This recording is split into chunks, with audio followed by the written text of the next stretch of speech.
Et quand j'allais à la salle d'Henri Salut, il y avait plein de versets sur les murs, mais il y en avait un qui m'avait touché.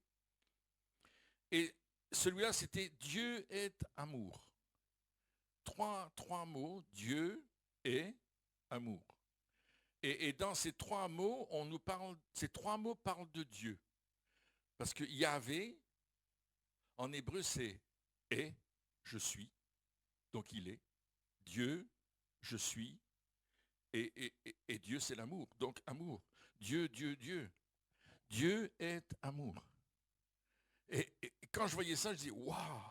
Et c'est le seul verset, je me souviens encore, il était sur une grande plaque de bois, c'était écrit en rouge, il y avait un bord jaune autour, ça m'impressionnait beaucoup. Je ne sais pas ce qu'ils ont fait de ce panneau, j'aimerais bien l'avoir, je le mettrais bien dans mon bureau, si ça existe encore. Dieu est amour. Et ça m'avait impressionné. Et je pensais ce matin, alors que je priais, je disais, Père, ben, t'es devenu notre papa. Et ton amour est tellement grand, et tu prouves ton amour envers chacun d'entre nous, de ce que tu as décidé euh, à cause de ton amour passionné pour nous. C'est une passion. Dieu a une passion pour sa création et pour sa créature. Dieu a une passion extraordinaire pour nous, pour vous. Dieu est passionné avec vous. Et il va le prouver parce qu'il dit à un certain moment, ben, je vais venir moi-même, payer pour vous afin que vous soyez purifiés, que vous puissiez retrouver la communion avec le Père. Le péché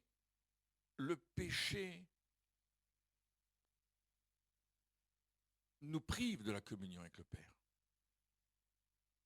Le péché, c'est l'enfer, où l'enfer nous conduit dans le péché. L'enfer, c'est un endroit terrible où Dieu n'est pas présent. C'est le lieu où Dieu n'existe pas, où Dieu n'est plus là. Je ne sais pas si vous comprenez ce que je suis en train de dire. L'enfer, c'est quelque chose, c'est un endroit terriblement affreux. On dit qu'on brûle dans les feux de l'enfer, mais moi je pense qu'on gèle aussi en enfer. On est dans un endroit où il n'y a pas de lumière, il n'y a pas d'éclairage. Il n'y a rien du tout dans l'enfer. La présence de Dieu n'est plus là. Il n'y a plus de présence de Dieu.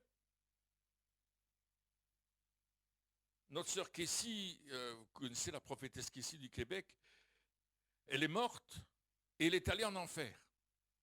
Elle est allée aux portes de l'enfer et les démons étaient là et ils disaient, oh, on est content qu'on va pouvoir la prendre. Et puis elle disait, moi je ne veux pas aller dans ce lieu-là, je ne suis pas de ce lieu-là, je n'ai rien à faire là-bas. Mais elle était aux portes de l'enfer et le diable voulait la prendre. Et puis Jésus est arrivé et a dit, top, ça suffit. Et elle est retournée avec Jésus. Son livre va bientôt sortir, on va en avoir bientôt quelques-uns ici. Je vous conseille de l'acheter et de le lire parce que c'est vraiment très fort. Et je pense que d'ici la fin du mois, on aura peut-être son livre. Alors, en français. Donc, ça va être extraordinaire de le lire parce qu'elle raconte ses expériences aussi. Mais ce qui est important, c'est que nous puissions savoir que Dieu, lui, nous a amenés dans sa présence. Lorsque tu deviens chrétien, lorsque tu donnes ta vie à Jésus, tu fais un demi-tour sur toi-même et tu t'opposes, ton dos se tourne par rapport au péché et tu décides de marcher avec Dieu. Et de marcher avec celui qui t'aime. Et ce qui m'a impressionné de ces temps-ci, c'est cet amour de Dieu. Plusieurs fois, je suis allé devant le trône. Je ne sais pas parce que j'ai dit je vais aller devant le trône, je m'y suis retrouvé. J'étais dans la louange, j'étais présent dans cet endroit-là. Ils faisaient la louange avec des vidéos. On ne peut pas dire qu'il y avait des musiciens sur scène. On ne peut pas dire que c'était une ambiance. C'était des vidéos et la musique. Il n'y avait pas de musiciens. Mais à un certain moment, j'étais au ciel. Et je me suis retrouvé, j'étais là avec une multitude de personnes qui étaient en train d'adorer Dieu. Et moi, j'étais prosterné devant ce que je crois être le trône. Et il y avait une présence extraordinaire de Dieu. Quand je suis revenu sur la terre, mon corps était sur la terre, mais quand quand la musique est arrêtée, j'étais là. Mais je venais de vivre quelque chose qui dépassait ma conscience, mon entendement. Je me dis, waouh, c'est quoi ça? Et je me suis souvent posé la question, dans le passé, adorer en esprit et en vérité. Et puis je me suis dit, en esprit, on va parler en langue, on va adorer en langue, on va... Mais c'est plus que ça, c'est notre esprit va dans sa présence. À cause de la parole de la vérité, qui est la Bible. Est-ce que vous me suivez? On était dans cette réunion au Québec, là où à un certain moment, j'avais été devant le trône. Et puis il y a une dame qui a eu une vision. C'était la toute première réunion, la première soirée qu'on faisait. Et cette dame qui a eu une vision, c'est simplement, on l'a invitée à s'avancer, le pasteur l'a invitée à s'avancer pour qu'elle raconte sa vision. Et la vision était simple. Elle a dit, j'ai vu le Seigneur arriver. Il avait une énorme épée très effilée, très pointue. Il l'a plantée dans le sol. C'était la vision. Et cette femme a été sage, elle n'a pas donné une explication. Elle n'a pas voulu dire beaucoup plus que ce qu'elle avait vu. Elle a simplement dit, c'est la parole de vérité. Et elle est allée s'asseoir. Et cette vision nous a suivis pendant tout notre voyage missionnaire au Québec. Parce que nous pouvions voir cette parole de vérité apportée par le Seigneur lui-même, transformer des vies. La parole de vérité, cette épée de la parole de Dieu qui change les vies. Et je vous rappelle l'importance de lire et de méditer la parole de Dieu. Parce que c'est la parole de vérité. Et rien qu'en lisant la parole, vous pouvez être guéri d'une maladie. Vous pouvez être délivré d'un démon. Vous pouvez être rendu autre que ce que vous êtes. Parce que la parole est vivante, efficace et elle va pénétrer à l'intérieur de votre vie. Ce que j'ai constaté aussi et qui m'effraie, c'est la disparition de la moralité selon Dieu. Nous voyons dans le monde que les concepts chrétiens, les paradigmes chrétiens de la parole de Dieu ne sont plus respectés. Et de plus en plus, on nous confronte à toutes sortes de choses et même on nous met dans la tête des idées. Vous savez, il n'y a rien de plus fort que l'idée. Adolf Hitler avait bien compris cela, entre autres, parce qu'il était animé par des démons. Il avait écrit un livre qui s'appelait Mon combat, il l'avait écrit en prison. C'était un livre politique, dans lequel il était en train de mettre des nouvelles idées par rapport aux populations qui occupaient le monde et par rapport à la classe géopolitique de toute l'Europe. Et la vision qu'il avait reçue du diable, c'était de détruire les races qui étaient les plus faibles ou les plus dérangeantes. Et pour que, et vous connaissez l'histoire mieux que moi hein, de ce qui s'est passé avec le nazisme, mais comment est-ce qu'il a fait pour que cette idée soit implantée dans la jeunesse? Il a pris les enfants au berceau, il a commencé à les enseigner que le peuple juif était un mauvais peuple. C'est eux qui posaient les problèmes. Il a commencé à enseigner que les handicapés, il fallait les détruire, que les homosexuels, il fallait les détruire. Et il a commencé à mettre ça dans la tête des petits-enfants. Les parents ont suivi parce qu'ils avaient peur de ce qui pouvait se passer. Et les parents ont marché dans l'obéissance et ils se sont laissés transformer. Et ils étaient convaincus que ce que M. Hitler disait était juste. Parce qu'on avait implanté dans leur cœur et dans leur pensée une idée. Et cette idée, on l'avait développée au cours des années. Le nazisme n'est pas né en 1939. Il est né bien plus tôt, 10 ans avant, où les idées ont été semées petit à petit. Et à la fin, on a fait lever une armée qui a voulu accomplir les plans de ce démoniaque. Aujourd'hui, à travers les médias, Facebook, la télévision, la radio, les emails, et encore peut-être d'autres choses, Instagram, et tous les grammes possibles, on vous implante des idées. On met dans votre tête des idées. C'est facile de tuer, par exemple. Je regardais un film, et puis le gars, il tuait tout le monde. Lui était le bon, les autres étaient mauvais, mais il avait le droit de les tuer. Facile. Prends un revolver, on t'implique dans sa tête, on te dit, c'est ça.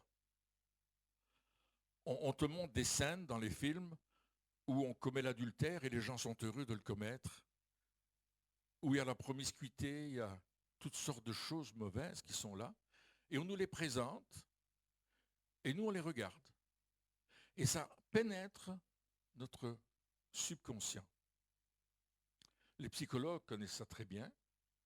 On parle des messages subliminaux. Alors je ne vais pas vous faire peur, mais je vais vous dire, la morale, selon la Bible, est en train de disparaître. Et même dans l'Église, cette non-morale biblique est en train de pénétrer nos milieux.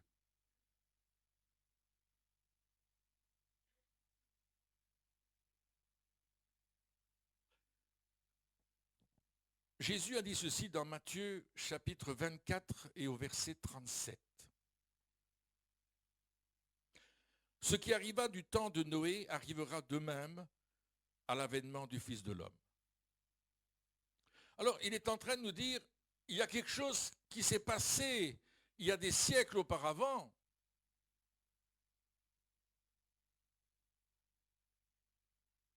Et la même chose qui s'est passée du temps de Noé va arriver quand? À l'avènement du Fils de l'homme. On parle de son retour. Jésus est en train de parler de son retour. Et j'aimerais simplement vous dire que toutes les prophéties concernant sa première venue se sont appliquées exactement comme elles avaient été prophétisées. À travers cela, nous voyons que la parole de Dieu est crédible. Or, aujourd'hui, même des théologiens soi-disant évangéliques ou protestants nous disent que ce sont des fables et que ce sont des images et des histoires qu'on nous raconte. Nous ne voulons pas rentrer dans cette dynamique-là. Certains théologiens vont même dire que la Bible, elle contient parfois la parole de Dieu. Mais nous croyons que la Bible est la parole de Dieu. Je n'ai pas entendu d'amen. Vous le croyez aussi, j'espère. La Bible est la parole de Dieu. Et Jésus-Christ est la parole faite chair. You are right. Merci, Angelina. Alors, les hommes étaient dans la dépravation du temps de Noé, la perversion, la promiscuité, et cela avait directement un lien avec le déluge qui allait arriver. Et vous savez, Noé a mis quand même quelques centaines d'années pour construire l'arche. C'est-à-dire que la patience de Dieu a été dictée tout le temps. Et Noé était celui qui montrait Dieu. Il était, lui et sa famille. Ils n'étaient pas nombreux face à toute la création qui était là. Et si vous lisez le chapitre 6 de la Genèse, vous allez voir que, waouh, prenons le verset 8, le verset 8 du chapitre 6 du livre de la Genèse. Alors, on nous dit qu'il y avait, si vous lisez les versets précédents, vous allez voir qu'il y a toute une génération, que les anges, les fils de Dieu, ont couché avec la génération qui était là. Il y a eu des... Alors, le mot géant n'est pas le mot exact dans l'hébreu, mais on l'a traduit par géant. Mais ce n'est pas ce mot-là. C'est-à-dire que c'était des gens qui étaient quand même assez exceptionnels. et qui étaient présents là. Et puis Dieu a vu la méchanceté qui grandissait, parce que ces gens étaient contre Dieu. Ils étaient contre ce que Dieu voulait faire. Ils s'opposaient à Dieu, ils n'avaient plus aucune morale. Ils disaient Dieu n'existe pas, Dieu ne peut pas faire ces choses-là. Dieu n'est pas capable de faire ça et ça. Et au verset 8, il dit, mais Noé trouva grâce aux yeux de l'Éternel. Ça commence bien. Qu'est-ce que ça veut dire qu'il trouva grâce? Qu'est-ce que c'est que la grâce?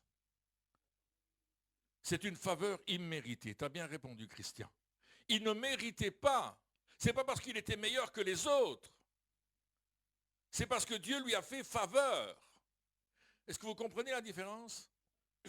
Parfois, on peut penser, mais Noé était tellement saint, tellement pur. Alors, il est dit juste au verset d'après, voici la postérité de Noé. Noé était un homme juste et intègre. Et regardez ce qui est écrit, dans son temps. C'est-à-dire par rapport à la génération dans laquelle il vivait, il était juste et intègre. Mais ce n'est pas sa justice et son intégrité qui l'a sauvé, c'est la grâce de Dieu qui a touché sa vie. Vous voyez la différence? Tu ne viens pas devant Dieu avec tes œuvres en disant, Seigneur, tu dois me donner ceci et cela parce que tu as vu comment j'étais. Je ne mens pas, je ne triche pas, je ne raconte pas des choses, etc., etc. Le Seigneur va dire, ça ne m'impressionne pas. Il dit, par contre, je te fais grâce. Tu ne l'as pas mérité. Nous sommes tous des hommes et des femmes sauvés par la grâce. On ne l'a pas mérité. Un jour, Dieu est venu frapper à notre porte et il a dit, je veux rentrer dans ta vie, je veux transformer ta vie. Est-ce que tu m'acceptes? J'ai payé pour toi, tout est payé, tu peux venir.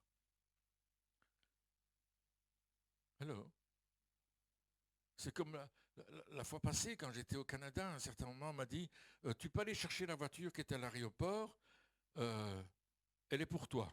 Je dis, je dois payer quelque chose? Il dit, non, tout est payé. Tu prends les clés, tu prends la voiture, tout est payé. L'assurance, la plaque, la voiture elle-même, tu la gardes le temps que tu en as besoin. Tout est payé. Qu'est-ce que j'ai fait pour le mériter? Rien. Je l'ai reçu. Vous comprenez? Je vous raconte une chose que cinéma on a vécu. On a dit, tu vas là, tu prends les clés, tu vas te présenter, tu dis qui tu es, on va te donner des clés, on va te dire où se trouve la voiture, tu vas chercher cette belle voiture et tu la conduis le temps que tu as besoin. Oh, alléluia! J'étais dans la voiture, j'ai dit, Seigneur, merci, c'est la grâce, alléluia! C'était la grâce. Je n'avais pas mérité, mais je l'ai reçu. C'est ça la grâce. Tu ne le mérites pas, mais tu le reçois. Tu ne mérites pas la vie éternelle, mais Dieu vient te dire, est-ce que tu la veux? Moi, j'aurais pu dire, oh, est-ce que tu es sûr que si je vais là, que je présente mon nom, tu es certain qu'ils vont me donner la clé? Non, non, je ne vais pas y aller, j'ai trop peur. Et puis on va me dire, qu'est-ce que tu fais à pied, la voiture? Oh, j'ai eu peur d'aller la chercher. Il y a beaucoup de chrétiens qui ont peur de rentrer dans la grâce de Dieu. Mais Dieu t'a donné la grâce et on a vu ce matin, il a fait descendre sa gloire sur nous. Alors, du temps de Noé, Noé était dans sa génération. Waouh, ça c'est intéressant. Il était un homme intègre et juste par rapport aux autres. Nous devons être intègres et justes par rapport au monde autour de nous. Intègres et justes dans nos finances, intègres et justes dans notre vie de famille, intègres et justes dans ce que nous faisons au travail. Intègre et juste. Peut-être on devrait stopper un instant et dire, Seigneur, je te demande pardon pour toutes les choses sur lesquelles je n'ai pas été intègre et juste dans ma vie, dans mes pensées, dans mes actions, dans ma relation avec les autres. On a beaucoup de choses à se reprocher parfois. Mais par rapport à la génération, les gens, ils nous considèrent comme des saints. Quand ils nous regardent, ils disent, waouh, moi je me souviens quand j'étais professeur, à la salle des professeurs, ils racontaient toujours des histoires un peu, vous savez, un peu bizarres là. Et puis quand ils étaient en train de parler, j'arrivais, je disais, excusez-moi, je ne peux pas écouter cette histoire. Et je m'en allais. Alors ils se sont moqués de moi, ils ont dit, ah, Beumier c'est un saint, qu'est-ce qu'il fait, c'est quoi, c'est un curé, c'est quoi?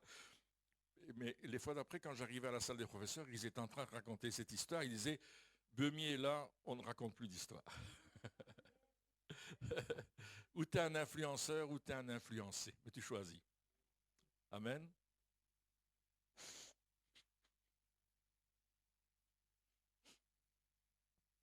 Noé était un homme intègre. Et puis, il est dit, Noé marchait avec Dieu. Qu'est-ce que ça veut dire? C'est intéressant. Hébreux chapitre 11 et le verset 7 nous donne la réponse. On va l'afficher sur l'écran. Hébreux chapitre 11, verset 7. C'est un verset intéressant, ce verset d'Hébreux 7.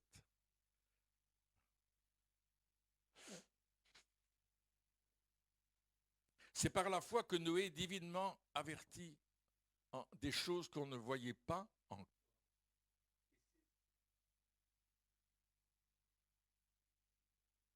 encore, oui, ça fonctionne, qu'on ne voyait pas encore, et saisi d'une crainte respectueuse, construisit une arche pour sauver sa famille, et ses paroles qu'il condamna le monde et devint héritier de la justice qui s'obtient par la foi. C'est par la foi que Noé a reçu les instructions de Dieu pour faire ce qu'il devait faire. Donc on voit que Noé, par la foi, marcher avec Dieu, c'est marcher par la foi. Et la foi, c'est croire Dieu. Point. On ne se complique pas la vie. Je crois Dieu, donc je fais ce qu'il me demande. Et c'est pour ça que Noé marchait avec Dieu. Noé marchait par la foi, comme Enoch marchait par la foi. Et il ne fut plus parce que Dieu l'a enlevé, l'a emmené. Le verset 5 nous dit, du chapitre 6 de la Genèse. L'Éternel vit que la méchanceté des hommes était grande sur la terre et que toutes les pensées de leur cœur se portaient chaque jour uniquement vers le mal. Et ce qu'on voit aujourd'hui, c'est que de plus en plus, les pensées de l'homme se tournent vers le mal. On a des problèmes avec les centrales nucléaires, avec la pollution de la planète. On a des problèmes aujourd'hui avec les puces pour les voitures, vous savez ça? Vous savez qu'il y a des centaines de bateaux qui sont dans le port d'Anvers et qui ne sont pas déchargés, dans lesquels il y a toutes sortes de choses, parce qu'il n'y a pas de personnes pour travailler. On se demande comment ça se fait d'ailleurs, que ça peut être possible, alors qu'il y a tellement de personnes qui cherchent de l'emploi. Mais il y a toutes sortes de choses comme ça qui sont en train de se passer aujourd'hui. Et c'est toujours une question de pognon. C'est toujours pour de l'argent. Les crises économiques, elles ne sont pas faites pour les petits du peuple, elles sont faites pour les gros, ceux qui ont beaucoup de sous. Ils se tournent toujours vers le mal. Je veux gagner plus, je veux être plus riche, je veux être plus grand que l'autre. Le cœur de l'homme est vraiment mauvais. Les pensées de leur cœur, chaque jour, se tournaient uniquement vers le mal. Et vous savez, il est dit que l'Éternel regrettait d'avoir fait l'humanité sur la terre. En fait, le mot regretter, j'étais voir dans l'hébreu, où il se repentit, vous avez repentir, mais ce n'est pas une bonne traduction. Dieu ne s'est pas repenti en disant, waouh, je te demande pardon. À qui il va demander pardon? À lui-même. Mais c'est le mot nacham en hébreu. Et ça veut dire, il était désolé, il était profondément attristé dans son cœur du péché de l'humanité.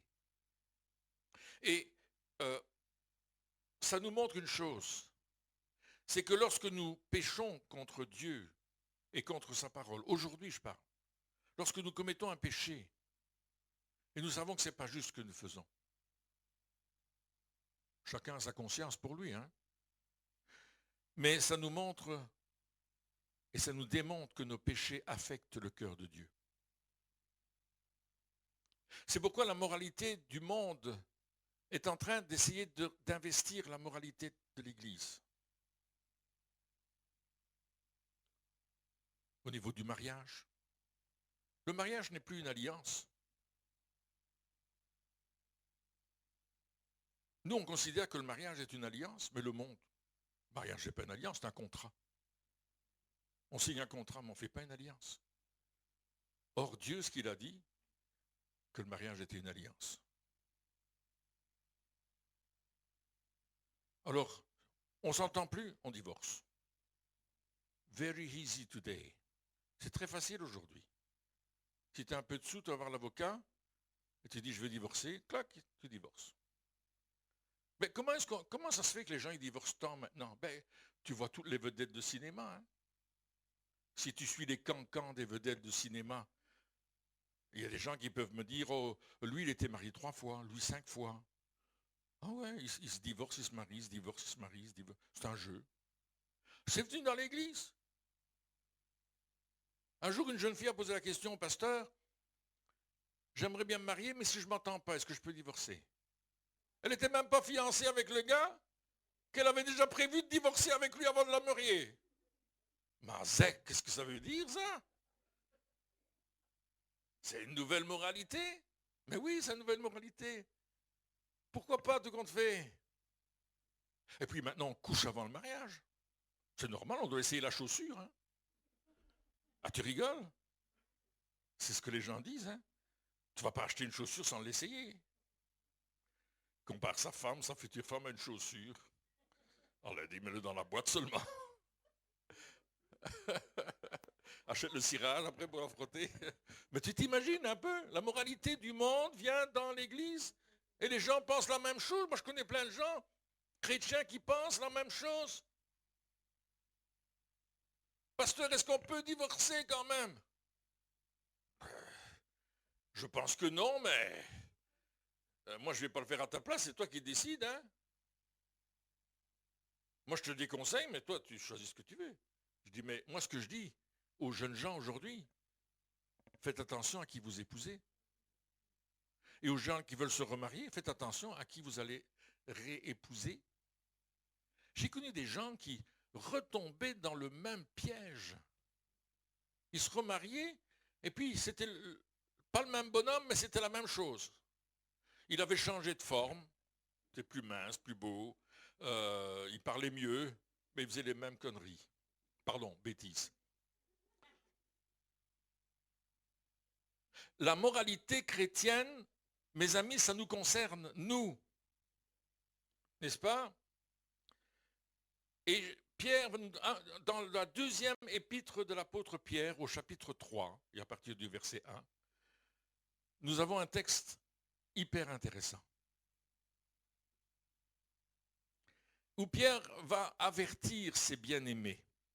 Et il dit, voici déjà bien-aimés.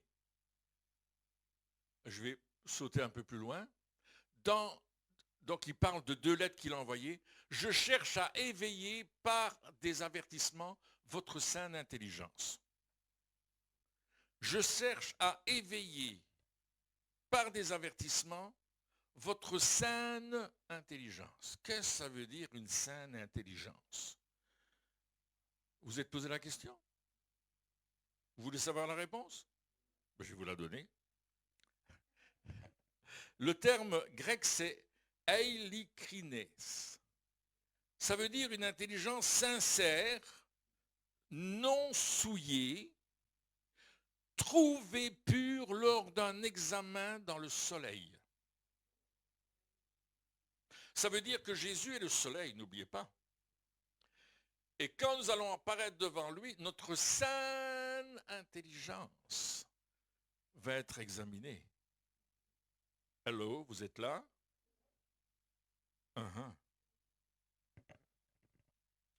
Notre intelligence est notre mode de pensée.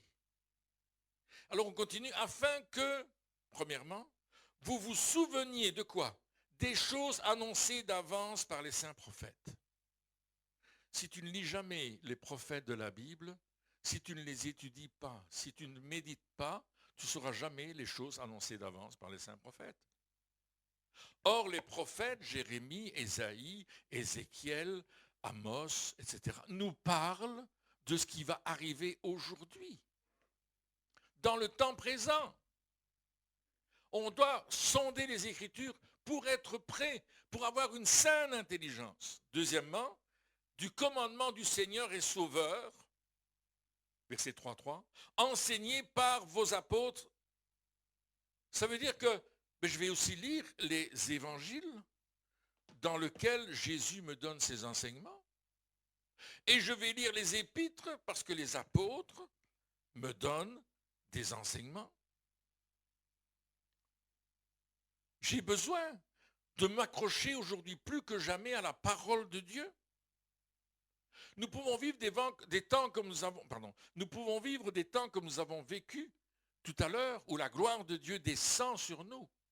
Mais nous avons besoin de vivre profondément ancrés sur le roc, la parole de la vérité, comme cette épée qui était plantée par le Seigneur en disant la parole de la vérité. Parce qu'il dit ensuite, sachant avant tout que dans les derniers jours, il viendra des moqueurs avec leur raillerie, marchant selon leur propre convoitise et disant, où est la promesse de son avènement? Il y a des gens qui vont venir et qui vont dire, c'est quoi ça? On parle que Jésus revient, il n'est toujours pas revenu là. C'est une blague votre histoire, ça fait 2000 ans qu'on en parle. Il y a des gens qui vont nous dire, ça n'a rien à voir, il est déjà venu ou il ne viendra plus. C'est ça, hein? Les gens, ils se moquent. Ils disent, le retour de Christ, c'est quoi? Et vous savez que le monde, les gens du monde croient beaucoup plus que nous au retour de Jésus. Ils savent que quelque chose est en train de se passer, ils ont peur, mais ils ne viennent pas à Jésus pour autant. Car depuis que les pères sont morts, tout demeure comme dès le commencement de la création. Ils veulent ignorer en effet que des cieux existèrent autrefois par la parole de Dieu, de même qu'une terre tirée de l'eau est formée au moyen de l'eau, et que par ces choses, le monde d'alors périt, submergé par l'eau. Tandis que par la même parole, les cieux et la terre d'à présent sont gardés et réservés pour le feu, pour le jour du jugement et de la ruine des hommes impies. C'est un texte terrible, hein? Il nous parle du jugement par le feu. Et on a vu cet été les incendies qui sont arrivés dans le monde entier. On n'a jamais vu autant d'incendies. On n'a jamais eu non plus autant d'inondations. On n'a jamais entendu autant de catastrophes, de volcans qui s'ouvraient, etc. Il y a une accélération. Dieu est en train de nous parler par l'apôtre Pierre et il nous dit, mais fais attention à ces choses parce qu'elles sont en train de se réaliser. Mais sache qu'il y aura un jugement et il y aura une ruine. Waouh! Et sachez aussi que l'apôtre Pierre commence par mes bien-aimés. C'est-à-dire la même parole que le Père a dit à Jésus. Celui-ci est mon fils bien-aimé. Vous êtes les bien-aimés de Dieu. Vous êtes les bien-aimés du Père. Il est en train de nous prévenir. Un papa, ça prévient ses enfants. Fais attention, ne fais pas ça ou ne va pas là, c'est dangereux. Il prévient ses enfants. Ne fais pas telle chose, ne fais pas telle chose, c'est pas bien. Il prévient ses enfants. Et notre Dieu nous prévient. Et il nous dit, fais attention, ne prends pas la moralité du monde. Ne commence pas à t'exposer trop au monde. Vous savez, il y a tellement de personnes qui s'exposent sur Facebook, sur Internet, sur Instagram. C'est toujours les mêmes qu'on voit les images. Vous avez remarqué? Ils s'exposent. Alors je ne dis pas que vous ne devez pas mettre votre petit commentaire ou votre petite réflexion. Mais le monde vous regarde. Et le monde ne pense pas chrétien, lui. Il pense païen. Comprenez ce que je veux dire? Et le monde, il amène des fake news, des fausses nouvelles. Il amène des choses qui sont mauvaises parce qu'ils veulent bourrer votre crâne avec des choses qui ne sont pas correctes. Ils veulent vous faire tellement peur que vous allez en avoir peur, à tel point que vous allez presque mourir. Alors le mot pur, la saine, je l'ai retrouvé dans 1 Philippiens chapitre 1, chapitre 1, versets 9 à 11. Philippiens 1, de 9 à 11. Et c'est l'apôtre Paul qui prie. Vous voyez, les intercesseurs. Vous êtes intercesseurs pour l'Église ici. Regardez comment Paul y prie. C'est ça l'intercession. Intercession, ce n'est pas seulement prier pour les petits bobos, c'est intercéder pour les frères et sœurs. Et ce que je demande dans mes prières, c'est que votre amour augmente de plus en plus en connaissance et en pleine intelligence pour le discernement des choses les meilleures afin que vous soyez purs, eilikrines, et que irréprochable pour le jour de Christ, rempli du fruit de justice qui est par Jésus-Christ à la gloire et à la louange de Dieu. On va intercéder comme ça. Prenez des prières d'intercession comme celle-là et commencez à les prier sur votre famille, sur vos enfants. Dis Seigneur, je prie que mon fils, et c'est ce que je te demande, que son amour augmente de plus en plus en connaissance et en pleine intelligence pour le discernement des choses les meilleures. Je prie, papa, que vraiment il soit pur et irréprochable pour le jour de Christ. Vous allez prier pour votre épouse, pour votre époux. Vous allez prier pour vos enfants, pour les gens autour de vous. Oui, mais ils ne sont pas chrétiens, et c'est pas grave. Prie pour eux quand même. C'est ton intercession qui va les sauver. C'est ton intercession qui va les transformer. Oui. Et ça demande des larmes. Hein. L'intercession, la vraie intercession, elle demande des larmes. Elle demande des cris devant Dieu. Je racontais cette histoire, je ne sais pas si je vous l'ai raconté, de cette petite fille et ce petit garçon qui sont en train de jouer à l'extérieur. Et puis la petite fille dit à son frère, va demander à maman une tartine, parce que c'est l'heure de manger. Ils sont allés. Et le petit garçon est revenu sans tartine. Sa sœur, qui était la plus grande, elle a dit, retourne demander une tartine. Il retourne, il revient sans tartine. Il dit, mais comment ça se fait? J'ai demandé, maman ne m'a pas écouté. Je dis, moi je vais y aller. Et puis elle s'en va, elle rentre à la maison, et elle revient 5 minutes plus tard, ou 10 minutes plus tard, avec des tartines. Et son frère lui dit, mais comment t'as fait? Il dit, j'ai crié, et j'ai pleuré.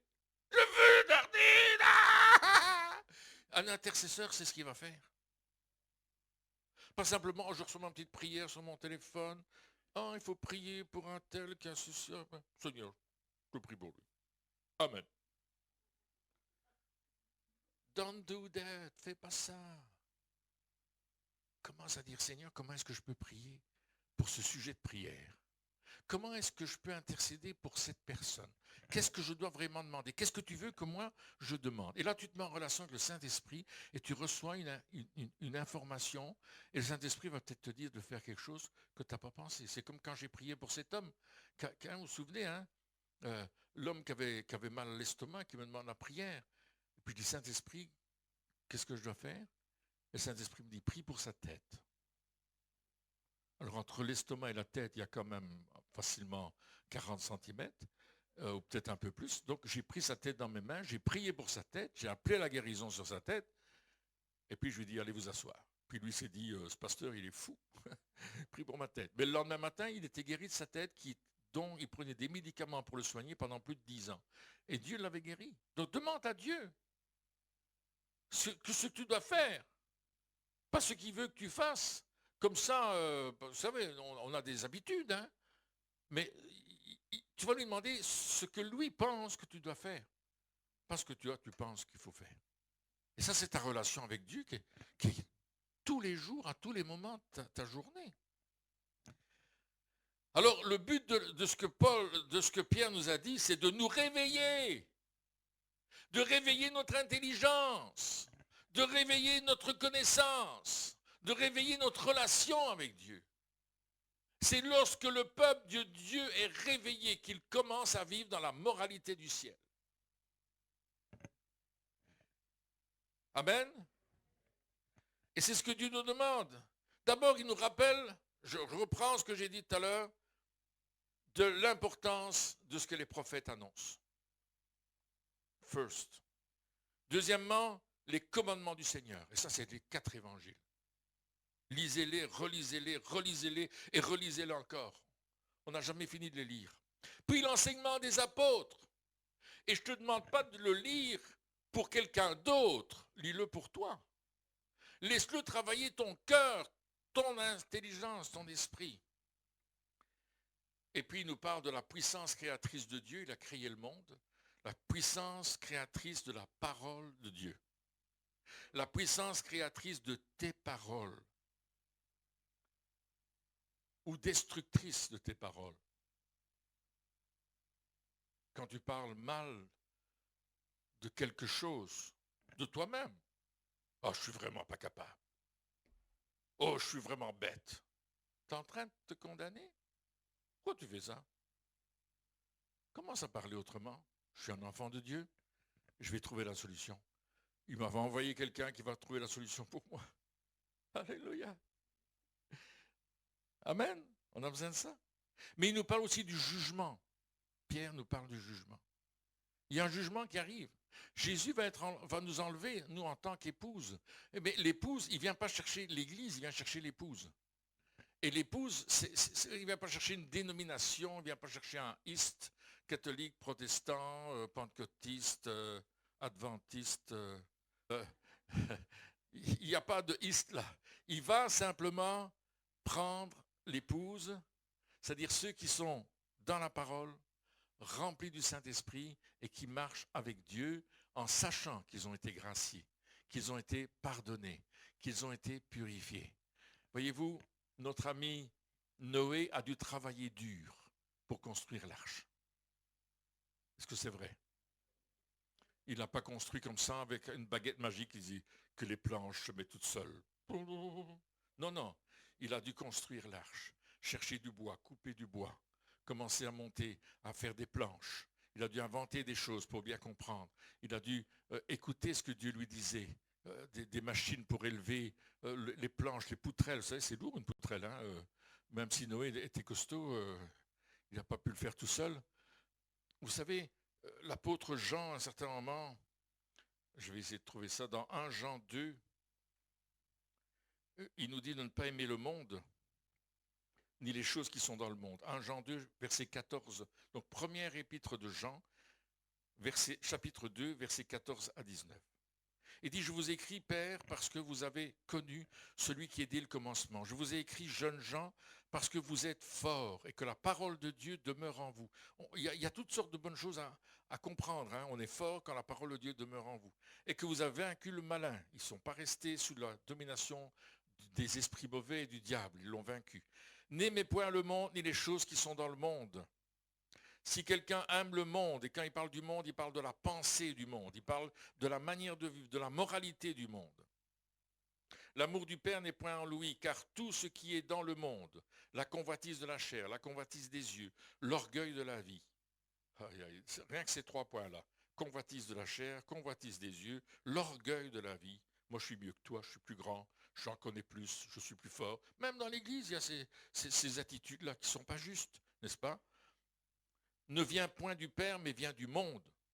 Et le monde passe et sa convoitise aussi, mais celui qui fait la volonté de Dieu demeure éternellement. Petits enfants, c'est la dernière heure. Et comme vous avez appris qu'un antéchrist, c'est-à-dire un adversaire du Messie, antéchrist c'est l'adversaire du Messie, vient, il y a maintenant plusieurs antéchrists. Et on voit aujourd'hui qu'il y a beaucoup d'adversaires de Jésus, n'est-ce pas? Du christianisme, hein? On va vous interdire bientôt de prêcher l'évangile, vous savez ça. C'était dit au gouvernement européen. Moi, j'ai un ami qui a été approché par le gouvernement européen, alors qu'il était lui-même au gouvernement, et on lui a dit, si vous continuez à prêcher l'évangile comme vous faites, on va vous arrêter. Et ça, c'était il y a 10 ans. Il y a plusieurs antéchrists, et par là, nous connaissons que c'est la dernière heure. Ils sont sortis du milieu de nous, mais ils n'étaient pas des nôtres. Et là, je voudrais faire une petite réflexion. Des gens qui sortent du milieu de l'Église, ils sont dans l'Église, ils sont avec toi, ils ont pris leur baptême d'eau, ils ont fait toutes les choses qu'il fallait, mais à un certain moment, ils sortent du milieu de l'Église. Ils quittent l'Église, ils disent non, non, on n'a rien à voir avec vous là. Non, non, non, non, on a fait tout ce qu'il fallait, mais on n'est pas satisfait. Car s'ils eussent été des nôtres, ils seraient demeurés. Et le verbe demeurer, c'est le terme accroché, où ils seraient restés liés à nous. Mais cela est arrivé afin qu'il fût manifeste que tous ne sont pas des nôtres. Alors il y a plein de gens qui à un certain moment trouvent une raison de quitter le corps de Christ dans lequel ils sont, l'église locale, mais aussi le corps de Jésus, pas seulement l'église locale, l'église en général. Et qui d'un coup retournent dans le monde ou disent, moi j'ai plus besoin d'aller à l'église, Je peux vivre ma vie spirituelle tout seul, je lis ma Bible, je prie, je cherche Dieu, mais ils n'ont pas cette communion fraternelle parce qu'ils ne la recherchent plus. Et même ces personnes qui étaient au milieu de nous, ou au milieu d'une église, commencent à critiquer, non seulement critiquer, mais à raconter des choses qui ne sont pas exactes, à mettre l'emphase sur des petits problèmes comme s'ils étaient énormes, et même à vous mettre en justice pour vous prendre ce que vous avez. Nous ne sommes pas encore arrivés dans ce genre de situation, mais si nous ne faisons pas attention à la manière dont nous gérons notre morale chrétienne, ces choses vont arriver. Et dans l'Église, nous devons prêcher et parler de la morale chrétienne, de notre manière de faire selon la Bible. Jérémie va dire ceci au chapitre 4 et au verset 22. « Certainement mon peuple est fou. Il ne me connaît pas, ce sont des enfants insensés, dépourvus d'intelligence. Ils sont habiles pour faire le mal, mais ne savent pas faire le bien. » Et là, Jérémie annonce le jugement dans son texte. Amos chapitre 5, versets 14 et 15, il dit « Recherchez le bien et non le mal, afin que vous viviez. » Ça veut dire que si tu recherches le mal, tu vas mourir. C'est logique. Et qu'ainsi l'Éternel, le Dieu des armées, soit avec vous, comme vous le dites, haïssez le mal et aimez le bien. Faites régner à la porte la justice, et peut-être l'Éternel, le Dieu des armées, aura pitié du reste de Joseph.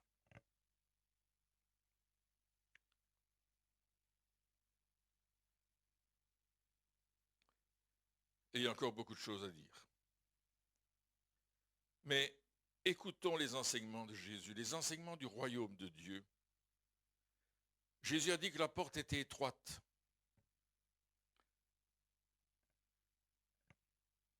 Et qu'il fallait la prendre. La moralité du monde ou la moralité de Dieu. Je ne dis pas que vous ne pouvez pas fréquenter le monde et être avec des gens. Et bien sûr, il faut qu'on ait d'autres connaissances que les connaissances de l'Église. Il faut qu'on ait des gens autour de nous, à notre travail, des amis, et qu'on puisse participer à eux, mais on ne va pas faire comme eux. Si à un certain moment, ils se saoulent et ils se roulent par terre, ou s'ils se prostituent, ou bien tout ça, on va dire non, ça je ne veux pas faire, je suis désolé. Et attention, ça peut être dangereux, parfois, de rester dans un climat comme celui-là. Il y a des moments où il faut savoir mettre des limites en disant stop, ici, ça c'est trop loin, je ne peux pas y aller. Comprenez ce que je suis en train de dire? C'est des choses comme ça. Donc, Jésus nous avertit. Il nous a parlé, relisez Matthieu 24, Luc 21, etc., où il y a des bons enseignements. Mais nous devons marcher et suivre la croix du Christ. Parce que Dieu va nous faire grâce et il veut nous toucher dans son amour. Alors, on doit apprendre, bien sûr, on doit lire les Écritures, les méditer, s'approfondir, être là aux études bibliques si on peut, apprendre à entendre la voix de Dieu. Il y a des très bons livres là-dessus. Apprendre la voix de Dieu. Et puis à obéir. Parce que je peux entendre la voix de Dieu et pas obéir. Creuser les Écritures, je vous ai dit, intercéder pour que nos vies changent, pour que la vie de l'Église change, pour que nous soyons protégés de l'influence du monde. Que nous n'ayons pas peur d'aller à contre-courant par rapport aux hommes politiques, par rapport à la manière dont notre ville gère certaines choses, ou notre région, ou notre commune. Et dire non, ça je ne peux pas faire, moi je suis un enfant de Dieu, je suis désolé. Et on va afficher ce que nous sommes. Et peut-être qu'ils ne vont pas aimer, peut-être qu'ils vont nous persécuter, mais le temps vient où nous allons prendre des positions. Et nous devons prendre position en tant que chrétiens, je ne le dis pas qu'à nous, je le dis à tous ceux qui vont suivre cette vidéo, quel que soit leur endroit dans le monde. À un certain moment, on va devoir prendre une position. Et puis, vivez la communion fraternelle. Vivez la communion fraternelle. Parce que cette communion fraternelle, elle est tellement importante. Vous avez remarqué ce matin, On s'est tous avancés là, dans la louange, l'adoration. Il y avait cette communion, cette sainte communion entre nous. Il y avait quelque chose qui nous reliait. Et Dieu n'était pas en train de nous accuser, de nous dire « t'as pas bien fait », etc. Non, il nous a accueillis tels que nous étions. Il m'a accueilli tel que je suis. Si vous croyez que je suis meilleur que vous, vous vous trompez, hein, je ne suis pas meilleur que vous. J'ai simplement reçu la grâce de Dieu, comme Noé avait reçu la grâce de Dieu. Et si je suis sauvé, c'est par la grâce, c'est pas à cause de mes œuvres. Vous comprenez? Et vous l'êtes sauvé par la grâce et pas à cause de vos œuvres. Vous ne le méritez pas. Personne ne le mérite, même pas moi. Même pas le plus grand nom que vous puissiez connaître et que vous puissiez aduler ne l'a mérité. C'est par la grâce. Mais Dieu nous demande, comme Noé, de marcher par la foi. Relisez le chapitre 11 de l'Épître aux Hébreux. Vous allez être édifiés sur marcher par la foi. Et c'est ce que Dieu nous demande aujourd'hui. De remettre nos pendules à l'heure. De remettre notre moralité personnelle à l'heure. De nous recentrer sur la parole de Dieu. Non pas sur notre culture, non pas sur notre nature, non pas sur notre famille, ce qu'elle a vécu, mais nous recentrer sur la parole de Dieu conduite par le Saint-Esprit. Et quand nous faisons ça dans nos vies, il y a un réveil qui vient. Je veux éveiller, réveiller votre saine intelligence. Et c'est ça qui va créer cet éveil, ce réveil, cette réforme. Appelez-le comme vous voulez, ça n'a pas d'importance. L'important, c'est qu'on change.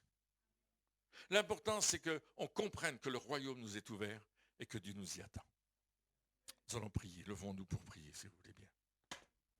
Glory to God. Shanda barakarashita. Heavenly Father. Père Céleste, Alléluia. Nous te remercions pour un tel amour, pour une telle grâce. Merci de nous avoir sauvés alors que nous ne méritions pas. Merci de ce que tu as choisi de quitter ton ciel de gloire pour venir mourir sur la croix pour moi, pour chacun d'entre nous. Seigneur, je te loue de ce que si nous sommes là ce matin, c'est à cause de toi et c'est grâce à toi. Je prie qu'il y ait un changement dans notre moralité. Père, je prie que, oui, tu nous réveilles, tu nous éveilles notre intelligence, notre saine intelligence pure qui peut être examinée devant le soleil de gloire qui est le soleil de Christ. Et Père, je te prie que tu amènes ton Église à vivre plus dans cette réalité de ta gloire. Je veux aussi prier pour tous ceux qui nous ont quittés en ayant des reproches, en disant des choses, parce qu'ils ont été blessés d'une façon ou d'une autre dans leur conscience. Et je veux prier pour eux, Père, qu'encore une fois tu frappes à la porte de leur cœur pour leur dire revenez dans la maison de Dieu. Revenez dans sa sainte présence. Parce que c'est aussi par grâce que Dieu veut vous sauver et vous ramener dans sa présence. Seigneur, nous avons probablement commis des fautes et des erreurs, mal parlé à telle personne ou à telle autre personne, ou mal agi. Et ils ont pris la mouche, ils se sont mis en colère, ils ont dit plus jamais je serai là. Ils ont dit lui, je n'aime pas parce que ceci, cela, et elle, je n'aime plus non plus, et ils se sont séparés. Mais Père, je te prie qu'ils se raccrochent. Tu nous pardonnes nos fautes et tu pardonnes les leurs. Et nous voulons les voir revenir au milieu de nous, quelle que soit leur situation, parce que c'est là que tu guériras et que tu sauveras. Merci Seigneur de nous garder durant cette semaine, de nous aider à marcher avec toi, de ne pas oublier les paroles de ce message, de ne pas être des auditeurs oublieux, mais de repenser à tout ce que tu as dit et à le mettre en pratique. Aide-nous à sonder les Écritures, montre-nous par où commencer, chacun pour notre part, et aide-nous à le faire correctement. Aussi, Seigneur, merci pour tous nos frères et sœurs qui n'ont pas pu être là aujourd'hui parce qu'ils étaient au travail ou qu'ils étaient malades ou qu'ils sont allés simplement prendre du bon temps. Nous te prions de les bénir là où ils se trouvent, de répandre ta grâce et ta bénédiction dans le nom puissant de Jésus. Et le peuple de Dieu dit Amen.